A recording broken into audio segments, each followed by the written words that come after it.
How do you achieve time where you can focus and truly think through problems?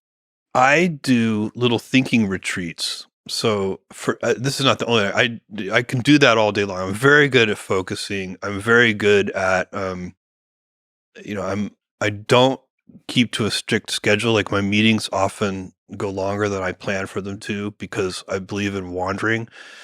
My perfect meeting starts with a crisp document. So the document should be written with such clarity that it's like angels singing from on high. I like a crisp document and a messy meeting. And so the meeting is about like asking questions that nobody knows the answer to and trying to like wander your way to a solution. And because and that is when that happens just right, it makes all the other meetings worthwhile. It feels good. It has a kind of beauty to it. It has an aesthetic beauty to it, and you get real breakthroughs in meetings like that.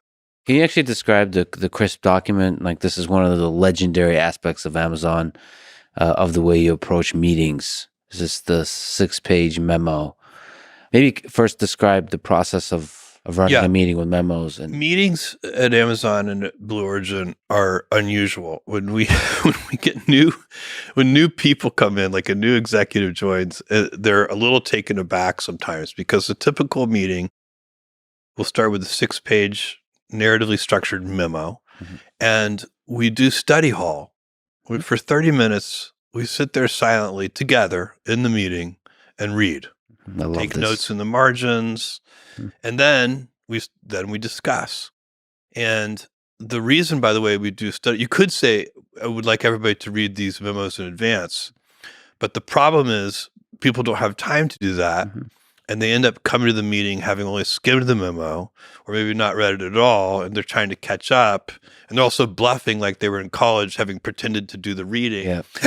Exactly. It's better just to carve out the time for people and do it. So now together. We're all on the same page. We've all read the memo. And now we can have a really elevated discussion. And this is so much better from having a slideshow presentation, a PowerPoint presentation of some kind, where that has so many difficulties. But one of the problems is PowerPoint is really designed to persuade. It's kind of a sales tool. And internally, the last thing you want to do is sell. You're truth seeking. You're trying to find truth. And the other problem with PowerPoint is it's easy for the author and hard for the audience. And a memo is the opposite. It's hard to write a 6-page memo. A good 6-page memo might take 2 weeks to write. You have to write it, you have to rewrite it, you have to edit it, you have to talk to people about it. They have to poke holes in it for you. You write it again. It might take 2 weeks. So the author, it's really a very difficult job.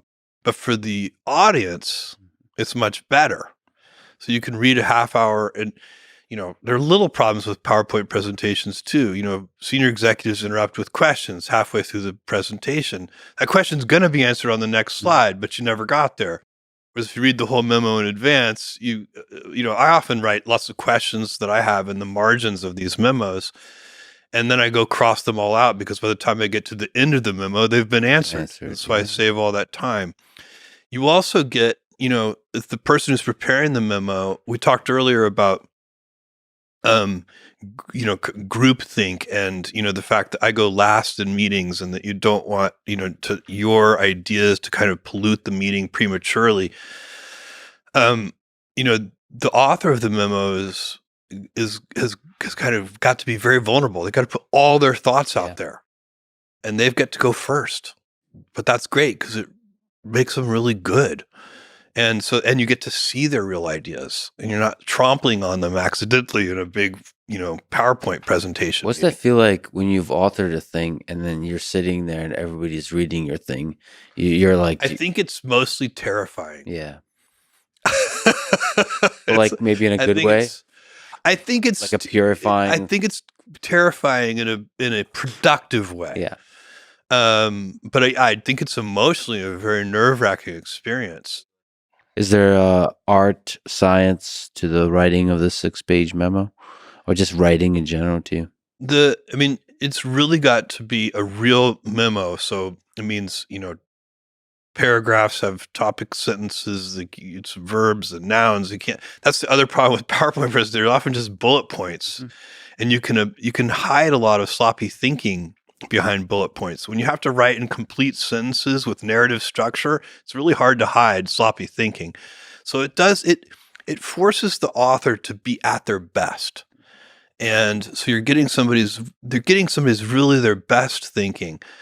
And then you don't have to spend a lot of time trying to tease that thinking out of the person. You've got it from the very beginning. So it really saves you time in the long run. So that part is crisp, and then the rest is messy. Crisp document. Yes, and you don't want to pretend that the discussion should be crisp. Yeah. There's, most meetings you're trying to solve a really hard problem. There's a different kind of meeting, which we call weekly business reviews or business reviews. They may be weekly or monthly or daily, whatever they are. But these business review meetings, that's usually for incremental improvement, and you're looking at a series of metrics. Every time it's the same metrics. Those meetings can be very efficient. They can start on time and end on time.